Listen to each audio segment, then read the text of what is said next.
Viewers welcome back on program. So गलबात करांगे viewers साडे एक व्यूअर ਵੱਲੋਂ ਖਾਲਿਸਤਾਨ ਦੇ ਝੰਡੇ ਦੇ ਰੰਗ ਸ਼ੇਪ ਅਤੇ ਉਸਦੇ ਵਿਚਲੇ ਡਿਜ਼ਾਈਨ ਲਾਇਕ ਕੇ ਪੁੱਛਿਆ ਗਿਆ ਹੈ, ਉਸ ਬਾਰੇ ਆਪਾਂ ਗੱਲਬਾਤ ਕਰਨ ਜਾ ਰਹੇ ਹਾਂ। ਸੋ ਅਸੀਂ ਚਾਹਾਂਗੇ ਕਿ ਤੁਸੀਂ ਇਸੇ ਤਰ੍ਹਾਂ ਬਣੇ ਰਹਿਣਾ, ਦੇਖਣ ਸੁਣ ਲਈ ਲਿਖਣ ਲਈ ਤੁਹਾਡਾ ਸਭ ਦਾ ਬਹੁਤ ਬਹੁਤ ਸ਼ੁਕਰੀਆ ਜੀ। ਡਾਕਟਰ ਸਾਹਿਬ ਕੀ ਕਹਿਣਾ ਚਾਹੋਗੇ?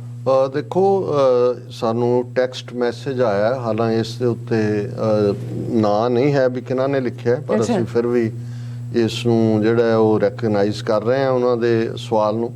ਉਹਨਾਂ ਨੇ ਫਤਿਹ ਬੁਲਾ ਕੇ, ਹਾਲਾਂ ਫਤਿਹ ਤੋਂ ਮੈਨੂੰ ਲੱਗਾ ਕਿ ਵੀ ਇਹ ਕੋਈ ਵੀ ਸਿੱਖ ਜਦੋਂ ਫਤਿਹ ਬੁਲਾਉਂਦਾ ਉਹ ਤਾਂ ਵਾਹਿਗੁਰੂ ਜੀ ਕਾ ਖਾਲਸਾ ਵਾਹਿਗੁਰੂ ਜੀ ਕੀ ਫਤਿਹ ਕਹਿੰਦਾ, ਪਰ ਇਹਨਾਂ ਨੇ ਵਾਹਿਗੁਰੂ ਜੀ ਦਾ ਇਹ ਗੁਰੂ ਦੇ ਲਫ਼ਜ਼ ਨੇ, ਸਾਨੂੰ ਕੋਈ ਬਦਲਣ ਦਾ ਹੱਕ ਨਹੀਂ ਹੈ।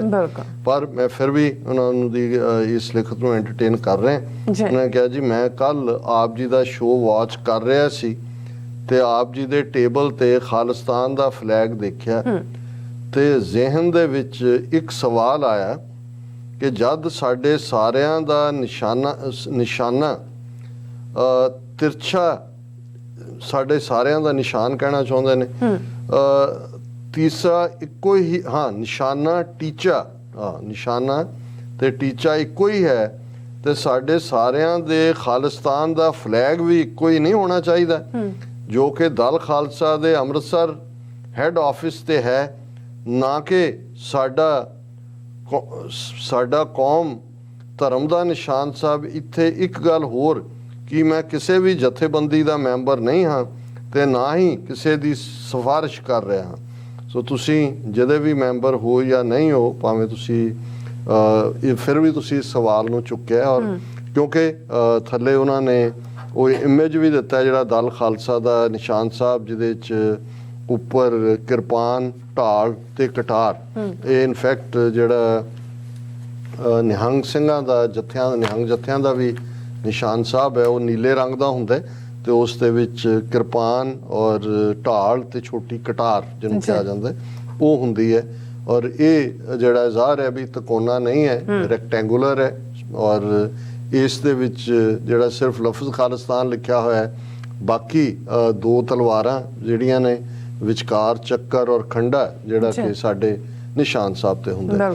ਹੁਣ ਪਹਿਲੀ ਗੱਲ ਤਾਂ ਅਸੀਂ ਇਹ ਸਪਸ਼ਟ ਕਰ ਦਈਏ ਕਿ ਭਾਈ ਅਸੀਂ ਕਦੇ ਇਹ ਕਲੇਮ ਨਹੀਂ ਕੀਤਾ ਕਿ ਭਵਿੱਖ ਦੇ ਖਾਲਿਸਤਾਨ ਦਾ ਜਿਹੜਾ ਨੈਸ਼ਨਲ ਫਲੈਗ ਹੈ ਉਹ ਇਸ ਰੰਗ, ਇਸ ਡਿਜ਼ਾਈਨ ਜਾਂ ਕੋਡ ਆਫ ਆਰਮਸ ਜਿਹਨੂੰ ਕਿਹਾ ਜਾਂਦਾ ਹੈ ਕਿ ਉਹਦੇ ਵਿਚਕਾਰ ਕੀ ਜਿਹੜੇ ਸ਼ਸਤਰ ਜਾਂ ਹਥਿਆਰਾਂ ਦੇ ਇਮੇਜ ਹੋਣਗੇ, ਇਹ ਖਾਲਿਸਤਾਨ ਦੇ ਸ਼ਹਿਰੀ ਡਿਸਾਈਡ ਕਰਨਗੇ, ਪਹਿਲੀ ਗੱਲ।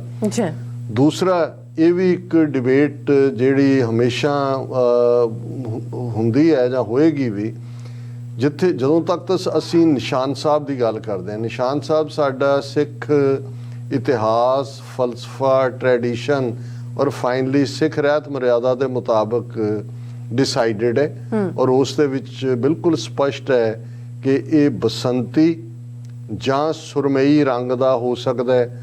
ਉਸ ਦੇ ਵਿਚਕਾਰ ਜਿਹੜਾ ਖੰਡਾ ਹੋਏਗਾ ਔਰ ਉਸ ਨਿਸ਼ਾਨ ਸਾਹਿਬ ਦੇ ਉੱਤੇ ਜਿਹੜਾ ਜਿਹੜਾ ਖੰਡਾ ਔਰ ਦੋ ਸਾਈਡ ਤੇ ਕਿਰਪਾਨਾਂ ਔਰ ਵਿਚਕਾਰ ਚੱਕਰ, ਇਹ ਸਾਡਾ ਧਾਰਮਿਕ ਹੈ ਔਰ ਇਸ ਦੇ ਵਿੱਚ ਕੋਈ ਤਬਦੀਲੀ ਨਹੀਂ ਹੋ ਸਕਦੀ, ਕਿਉਂਕਿ ਇਹ ਫਾਈਨਲੀ ਡਿਸਾਈਡਡ ਹੈ। ਰੰਗ ਵੀ ਉਹਦੇ 'ਚ ਸੁਰਮਈ ਵੀ ਔਰ ਬਸੰਤੀ ਵੀ, ਇਹ ਦੋਨੋਂ ਨੇ। ਹੁਣ ਜਦੋਂ ਅਸੀਂ ਕੌਮੀ ਘਰ ਖਾਲਿਸਤਾਨ ਬਣਨ ਤੋਂ ਬਾਅਦ ਖਾਲਿਸਤਾਨ ਦੇ ਝੰਡੇ ਦੀ ਗੱਲ ਕਰਦੇ ਹਾਂ, ਔਰ ਬਹੁਤ ਵਾਰ ਜਿਵੇਂ ਸਾਡੇ ਵੀਰ ਜਿਨ੍ਹਾਂ ਨੇ ਸਰੀ ਤੋਂ ਸਾਡੇ ਨਾਲ ਸੰਪਰਕ ਕੀਤਾ, ਉਹਨਾਂ ਨੇ ਇਹ ਵੀ ਕਿਹਾ ਸੀ ਕਿ ਜੀ ਤੁਸੀਂ ਕਿਉਂ ਨਹੀਂ ਕੋਈ ਖਾਲਿਸਤਾਨ ਦਾ ਕਨਸਟੀਟਿਊਸ਼ਨ ਜਾਰੀ ਹੋਏ, ਆਇਨ, ਦਸਤੂਰ, ਸੰਵਿਧਾਨ, ਕਿ ਜੀ ਕਿਸ ਕਿਸਮ ਦਾ ਸਿਸਟਮ ਹੋਏਗਾ, ਕੀ ਹੋਏਗਾ। ਉਹਨਾਂ ਨੂੰ ਮੈਂ ਕਿਹਾ ਸੀ ਜੀ ਕੁਝ ਚੀਜ਼ਾਂ ਜਿਹੜੀਆਂ ਨੇ ਉਹ ਜਦੋਂ ਅਸੀਂ 4 ਜੁਲਾਈ 1776 ਦੀ ਗੱਲ ਕਰਦੇ ਹਾਂ, America the declaration of independence ਦੀ, ਇਹ ਰਿਜ਼ੋਲਵ ਹੁੰਦਾ ਹੈ ਕਿ ਵੀ ਅਸੀਂ ਜਿਹੜਾ ਉਹ ਫਰੀਡਮ, ਲਿਬਰਟੀ, ਪਰਸਿਊਟ ਆਫ, ਇਹ ਸਾਰਾ ਉਹ ਤੁਹਾਡੀ ਇੰਟੈਂਟ ਹੈ। ਕਨਸਟੀਟਿਊਸ਼ਨ 1776 'ਚ ਡੈਕਲੇਰੇਸ਼ਨ ਆਫ ਇੰਡੀਪੈਂਡੈਂਸ ਹੋਈ, 4-5 ਸਾਲ ਚੱਲਿਆ, ਫਿਰ ਜਾ ਕੇ 12-13 ਸਾਲ ਬਾਅਦ ਅਮਰੀਕਾ 'ਚ ਜਿਹੜੇ ਜਦੋਂ 13 ਕਾਲੋਨੀਜ਼ ਲਿਬਰੇਟ ਹੋ ਗਈਆਂ, ਉਹਨਾਂ ਦੇ ਨੁਮਾਇੰਦਿਆਂ ਨੇ ਬਹਿ ਕੇ ਕਨਸਟੀਟਿਊਸ਼ਨ ਬਣਾਇਆ, ਜਿਹਦੇ 'ਚ ਅੱਗੋਂ ਜਿਹੜਾ ਅਮੈਂਡਮੈਂਟਸ ਵੀ ਹੋਈਆਂ ਨੇ। ਲੇਕਿਨ ਇਹ ਸ਼ਹਿਰੀਆਂ ਦਾ ਹੱਕ ਹੁੰਦਾ ਉਹ ਬਣਾਉਣ।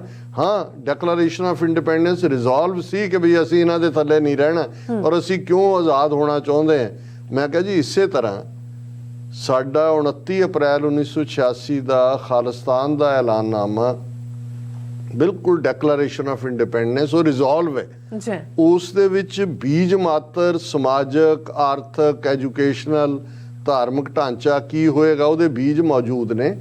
ਖਾਲਿਸਤਾਨ ਆਜ਼ਾਦ ਹੋਣ ਤੋਂ ਬਾਅਦ ਖਾਲਿਸਤਾਨ ਦੇ ਸ਼ਹਿਰੀ ਆਪਣੀ ਕਾਂਸਟੀਟਿਊਐਂਟ ਅਸੈਂਬਲੀ ਬਣਾ ਕੇ ਜਿਸ ਕਿਸਮ ਦਾ ਵੀ ਸਿਸਟਮ ਉਸ ਦੇ ਵਿੱਚ ਸਟੇਟ ਅਫੇਅਰਸ 'ਚ ਖਾਲਸਾ ਪੰਥ ਅਕਾਲ ਤਖਤ ਸਾਹਿਬ ਉਹਨਾਂ ਸਾਰਿਆਂ ਦਾ ਕੀ ਰੋਲ ਹੋਏਗਾ, ਸਟੇਟ ਕਿਵੇਂ ਗਵਰਨ ਹੋਏਗੀ, ਉਹ ਫੁੱਲੀ ਡੈਮੋਕ੍ਰੇਸੀ ਇਹਨਾਂ ਦੇ ਸਟਾਈਲ ਦੀ ਹੈ ਜਾਂ ਭਾਰਤ ਦੇ ਵਾਂਗੂ ਵੱਡ ਗਿਣਤੀ ਦੇ ਨਾਂ ਥੱਲੇ ਉਸ ਕਿਸਮ ਦੀ ਡਿਕਟੇਟਰਸ਼ਿਪ ਜਾਂ ਦੂਸਰਾ, ਇਹ ਸ਼ਹਿਰੀ ਡਿਸਾਈਡ ਕਰਦੇ ਹੁੰਦੇ ਨੇ। ਇਸੇ ਤਰੀਕੇ ਨਾਲ ਇੱਕ ਸਰਟਨਲੀ ਡਿਬੇਟ ਦਾ ਵਿਸ਼ਾ ਹੋਏਗਾ ਕਿ ਕੀ ਅਸੀਂ ਆਪਣੇ ਧਾਰਮਿਕ ਝੰਡੇ ਨੂੰ ਜਿਹੜਾ ਸਾਡੀ ਸੋਵਰਨਿਟੀ ਦਾ ਪ੍ਰਤੀਕ ਹੈ, ਇਸ ਲਈ ਜਦੋਂ ਅਸੀਂ ਕਹਿੰਦੇ ਹਾਂ ਜੀ ਦਿੱਲੀ ਦੇ ਲਾਲ ਕਿਲੇ ਤੇ ਕੇਸਰੀ ਚਲਾ ਦਿੱਤਾ ਹੈ ਜਾਂ ਫਲਾਂ, ਉਹ ਸਾਡੀ ਰਿਪਰੈਜ਼ੈਂਟੇਸ਼ਨ ਦਿੰਦਾ ਹੈ ਸਾਡੇ ਸੋਵਰਨ ਰਾਈਟਸ ਦੀ।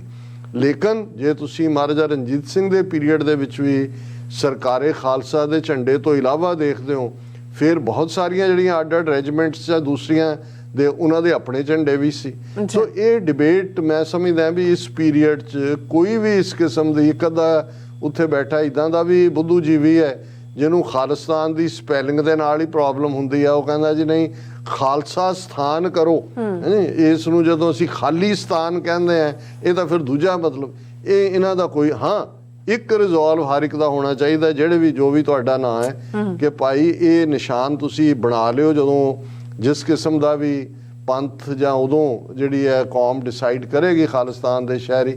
ਪਰ ਅੱਜ ਘੱਟੋ ਘੱਟ ਇਹ ਚੀਜ਼ਾਂ ਸਿੰਬੋਲਿਕ ਨੇ। ਜੇ ਅਸੀਂ ਇਹ ਟੋਰਾਂਟੋ 'ਚ ਤਿਆਰ ਹੋਏ ਸਰ ਸੁਖਵਿੰਦਰ ਸਿੰਘ ਹੰਸਰਾ ਉਹਨਾਂ ਨੇ ਜਿਹੜਾ ਕੀਤੇ, ਅਸੀਂ ਇਹ ਪੱਕੇ ਤੌਰ ਦੇ ਉੱਤੇ ਜਿਹੜਾ ਇੱਥੇ ਲਾਇਆ ਹੋਇਆ ਇਹ ਦੱਸਣ ਦੇ ਲਈ ਕਿ ਭਾਈ ਇਹ ਸਾਡਾ ਸੱਚੋ ਸੱਚ show independent sovereign nation Khalistan ਦੀ ਜਿਹੜੀ ਹੈ ਵਜ਼ਾਹਤ ਕਰਦਾ ਹੈ। ਇਸ ਦੇ ਲਈ ਅਸੀਂ ਯਤਨਸ਼ੀਲ ਹੈ।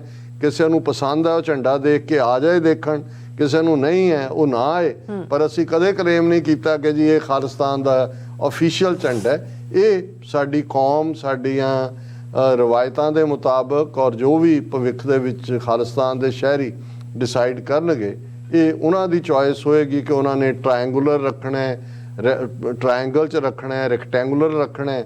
ਇਸ ਸਾਰੇ ਦਾ ਵੈਸੇ ਮੈਂ ਇਹ ਦੱਸਦੇ ਹਾਂ ਕਿ ਦੁਨੀਆ ਦੇ 194 ਮੁਲਕਾਂ ਦੇ ਝੰਡਿਆਂ 'ਚ ਸਿਰਫ ਇੱਕੋ ਇੱਕ ਝੰਡਾ ਨੇਪਾਲ ਦਾ ਸੀ ਜਾਂ ਹੁਣ ਵੀ ਹੈ ਜਿਹੜਾ ਟ੍ਰਾਇੰਗੂਲਰ ਹੈ, ਬਾਕੀ ਜਿਹੜੇ ਨੇ ਸਾਰੇ ਹੀ ਰੈਕਟੈਂਗੂਲਰ ਨੇ। ਸੋ ਇਹਦੀ ਕਿਵੇਂ ਹੁਣ ਇਸਲਾਮ ਨੂੰ ਮੰਨਣ ਵਾਲਿਆਂ ਦੇ ਕਿੰਨੇ 57 ਮੁਲਕ ਨੇ ਉਹਨਾਂ ਦੇ ਆਪਣੇ ਝੰਡੇ ਨੇ। ਸਾਊਦੀ ਅਰੇਬੀਆ ਜਿੱਥੇ ਮੱਕਾ ਮਦੀਨਾ ਹੈ ਉਹਨਾਂ ਦਾ ਚਿੱਟਾ ਝੰਡਾ ਹੈ ਔਰ ਰੈਕਟੈਂਗੂਲਰ ਹੈ ਔਰ ਉਹਦੇ 'ਚ ਸੌਰਡ ਹੈ, ਤਲਵਾਰ ਹੈ।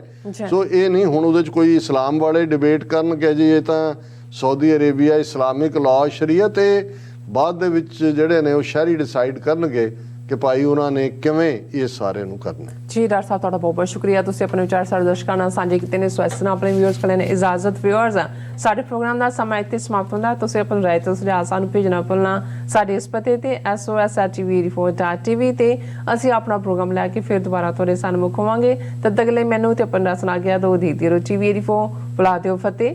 ਵਾਹਿਗੁਰੂ ਜੀ ਕਾ ਖਾਲਸਾ ਵਾਹਿਗੁਰੂ ਜੀ ਕੀ ਫਤਿਹ। ਰੱਬ ਰਾਖਾ।